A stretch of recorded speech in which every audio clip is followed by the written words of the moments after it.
राम कृष्णा मित्तल जी, राधे राधे महाराज जी। महाराज जी, थोड़ा व्यवहारिक प्रश्न है बट आज समाज को इसकी बहुत जरूरत है। महाराज जी कह रहे हैं कि बहुत प्रयासों के बाद भी पत्नी का सास के साथ अच्छे संबंध नहीं रहना, जिसका कारण फिर पति से लड़ाई। ऐसे में पत्नी का धर्म क्या है और पति का धर्म क्या है, और ऐसे में महाराज जी कैसे बाहर निकला जाए, क्योंकि हर घर में देखो, समस्त अशांति का कारण अपनी सुख वासना है, अपनी अनुकूलता है। अध्यात्म से हम उत्तर दे रहे हैं। समस्त दुखों का कारण, क्रोध का कारण, झगड़े का कारण स्वसुख वांछा है, अपने सुख की चाह। यदि हम इस चाह को बदल दें तो शांति और आनंद छा जाएगा। सास को किसमें सुख मिलता है, ये बहू सोचे। सास सोचे मेरी बहू को किसमें सुख मिलता है, वैसा मैं व्यवहार करूं। पति सोचे मेरी पत्नी को किसमें सुख मिलता है, वो व्यवहार करूं।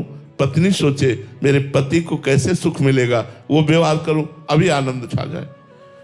आनंद ना होने का कारण, झगड़ा होने का कारण है स्वसुख वांछा। मेरी बात, मैं जैसा चाहूं, मुझे सुख मिले। जहां ये बात होगी वहां झगड़ा होगा, वहां अशांति होगी। शांति होगी तत्सुख भावना में, और ये अब बहुत कम हो रहा है। दूसरों को सुख देने की भावनाएं कम हो रही, इसलिए कहीं देखा जाता है वृद्धा सास को बहू पीट दिया, कहीं देखा जाता है सास ससुर और पति तीनों एक हो गए और बहू को पीट दिया, बहू सास को पीट दिया।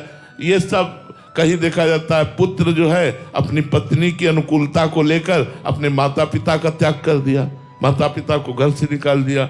कई तरह की जो अशांतियां गृहस्थी में फैल रही है, उसका कारण है आध्यात्मिक ज्ञान ना होना, भगवान का भजन ना होना। अध्यात्म से दूर होने पर स्वार्थ की परवस्ता इतनी बढ़ गई है कि वो अपने पूज्य माता पिता को भी नहीं मानता है। जैसे बहू बन करके आई हो तो तुम्हारे माता पिता पूज्य जैसे, ऐसे पति के माता पिता पूज्य हैं, उनको माता पिता की भांति प्यार करो। तुम्हारे घर बहू आई है, तुम सास हो, अपनी बेटी से कैसा व्यवहार करोगी, वैसा व्यवहार करो। दूसरे की बेटी तुम्हारे घर आई, तुम उसे प्राणों से भी अधिक प्यार करो। कहीं कोई झगड़े नहीं। अब झगड़ा है स्वसुख वांछा का, और ये दूर तभी होगा जब अध्यात्म ज्ञान होगा, नहीं तो बात बिगड़ जाएगी, बात बिगड़ जाएगी। आनंद तभी आएगा जब पत्नी को पति प्राण समझे और पत्नी पति को प्राणेश्वर समझे, मेरे ईश्वर है, मेरे परमेश्वर है। और सास ससुर को भगवान मानकर उनकी सेवा करे, सास ससुर अपना बेटा मान करके बहू को दुलार करे, अभी पूरा परिवार आनंदित हो जाए। ये जो स्वसुख वांछा है, ये बिना सत्संग के, बिना नाम जप के, बिना साधु संग के दूर नहीं होती। मातृ देवो भव, पितृ देवो भव, इन्हीं से भगवान मिलेंगे, इन्हीं से सुखी रहोगे, इन्हीं के आशीर्वाद से तुम आनंदित होगे। इसलिए चाहे वो सास ससुर हो, चाहे वो माता पिता हो, इनका आदर करो। यदि उनका कट व्यवहार है तो सह जाओ, उनको उत्तर मत दो, तो भगवान की कृपा तुम पर बरसेगी और भगवान तुम्हें निहाल कर देंगे।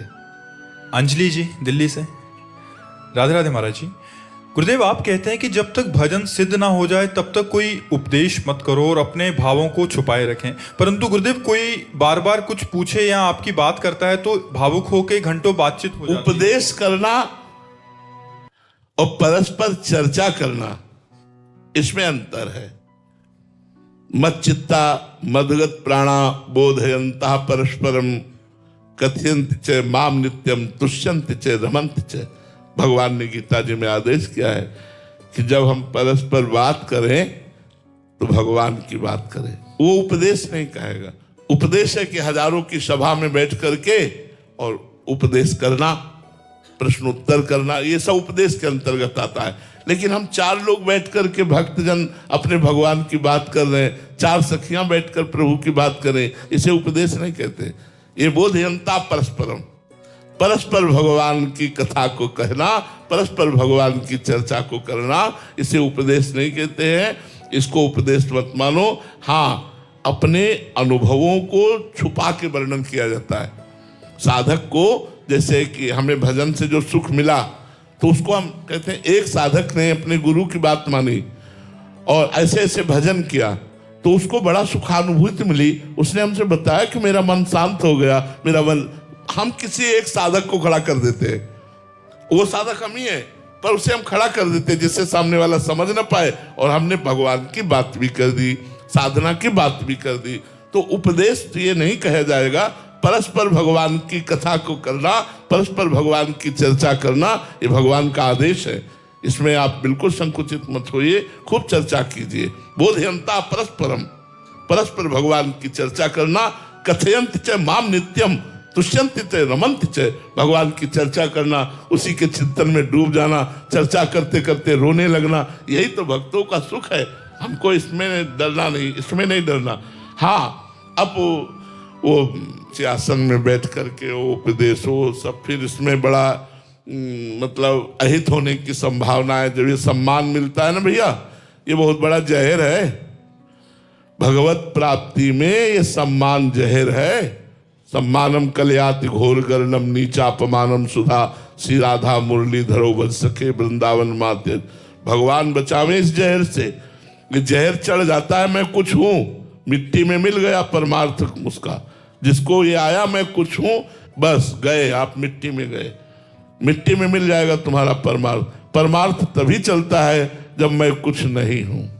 मेरे प्रभु जैसा करा रहे हैं वैसा हो रहा है। इन सब रूपों में प्रभु आकर दर्शन दे रहे हैं, इन सब रूपों में प्रभु आकर अपनी चर्चा करवा रहे हैं, तब बात। अगर ये मेरे को सम्मान कर रहे मैं कुछ हूं, तो वो फिर नष्ट हो जाएगा। श्याम जी जोधपुर से।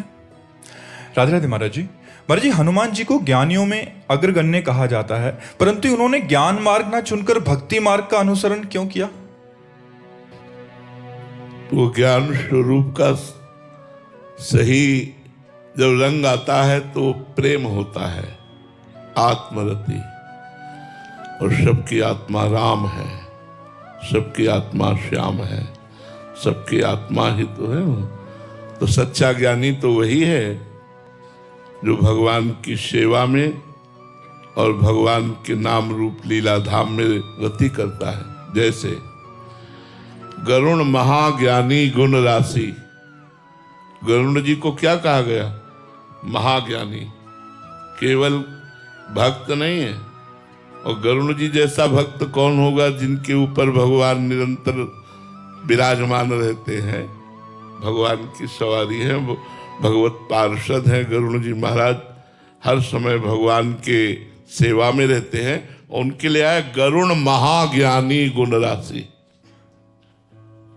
विश्वामित्र जी महाराज गुरु भाव से ही सही, लेकिन इष्ट भाव से राम जी को लेने गए थे कि मेरे इष्ट का अवतार हुआ है और वो इष्ट हमारे यज्ञ की रक्षा करेंगे, और कुछ दिन उनको शिक्षा देने की सेवा का हमें स्वांग करना पड़ेगा।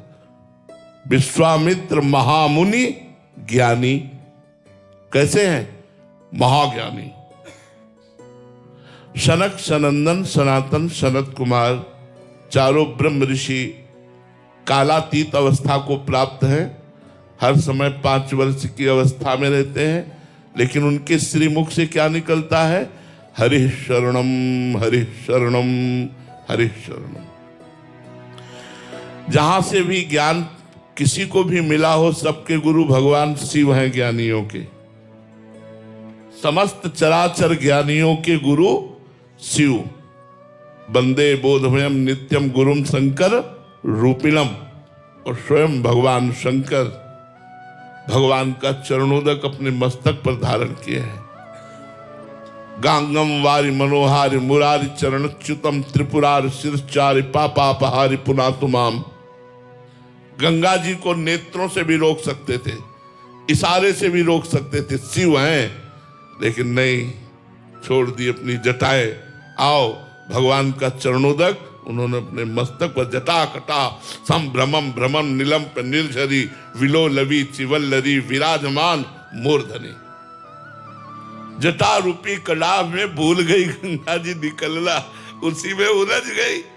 तब धारा छोड़ी, अलकनंदा मंदाकिनी भागीरथी, 3 रूप में प्रकाशित हुई। सही ज्ञान का स्वरूप है प्रेम। चाहे वो आत्म प्रेम कहो या राम प्रेम कहो।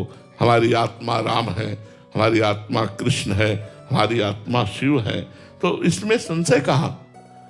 इसमें संशय कहां? भक्त कोई अज्ञानी होता है क्या?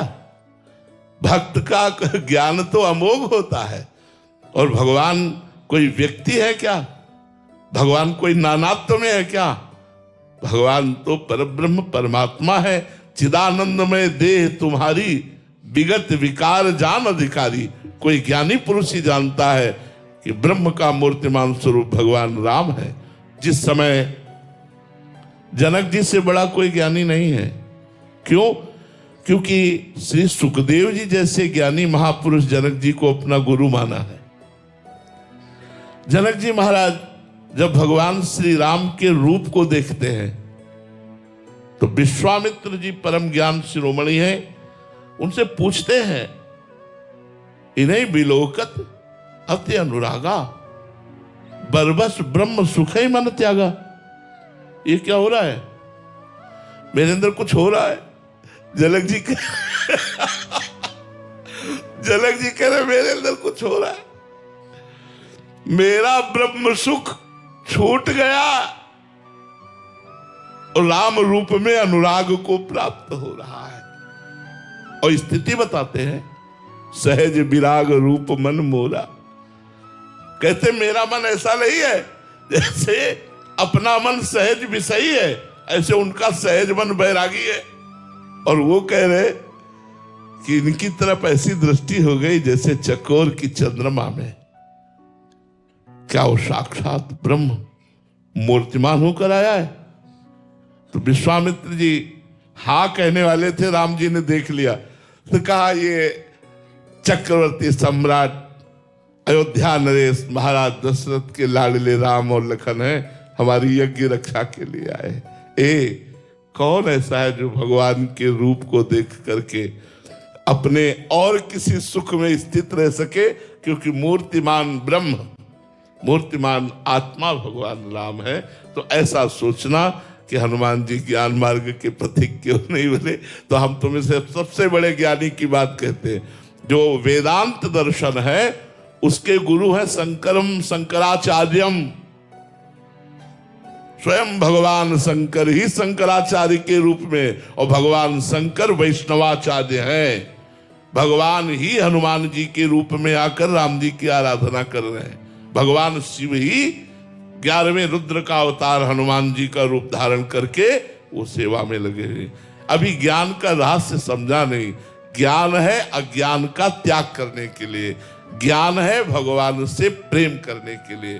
सब साधन कर यह फल सुंदर, प्रभु पद पंकज प्रीति निरंतर। भगवान के चरणों में प्रेम हो जाना यही सब साधनाओं का फल है, सब साधनाओं का। साधन सिद्ध रामो पग नेहु, मोहि लखी परत भरत मत एहु। वशिष्ठ जी परम ज्ञानी, जनक जी महाराज परम ज्ञानी, वो दोनों निर्णय करके कहते हैं कि मुझे भरत जी का मत ऐसा लगता है कि समस्त साधनाओं की सिद्धावस्था भगवान के चरणों में प्रेम हो जाना है। कौन ऐसा ज्ञानी है जो भगवान से प्रेम नहीं करता? क्योंकि भगवान ज्ञानियों की आत्मा है, योगियों के परमात्मा है, भक्तों के भगवान है और प्रेमियों के लाड़िले हैं। वही है एको ब्रह्म द्वितीयो नास्ति। तो ज्ञान का तो फल यही होगा ना भाई। आप ज्ञान का फल क्या सोचते हैं? भगवान से विरोध कर लेना या भगवान की आराधना न करना। सच्चा ज्ञानी तो वही है जो आत्मस्वरूप भगवान की आराधना में लगा हुआ है। आप देखिए समस्त संन्यास परिकर जितना भी है वो बिना आराधना के थोड़ी है, सब आराधना में लगे। कोई नारायण नारायण कर, ये भी तो आराधना। शिवोहम शिवोहम शिवोहम सोहम अस्मिति वृत्ति खंडा, वही तो बैठे हुए हृदय में, और कौन है? तो इसलिए ऐसा विचार करना ठीक नहीं है कि हनुमान जी परम ज्ञानी होकर भगवान की भक्ति को क्यों स्वीकार किया। क्योंकि भक्ति में ही ज्ञान वैराग्य का सफलता है। ज्ञान वैराग्य की जो सफलता है वो भगवान के प्रेम में है। स्वयं भगवान शिव भक्ति करते हैं, फिर औरों की तो बात जाने दो।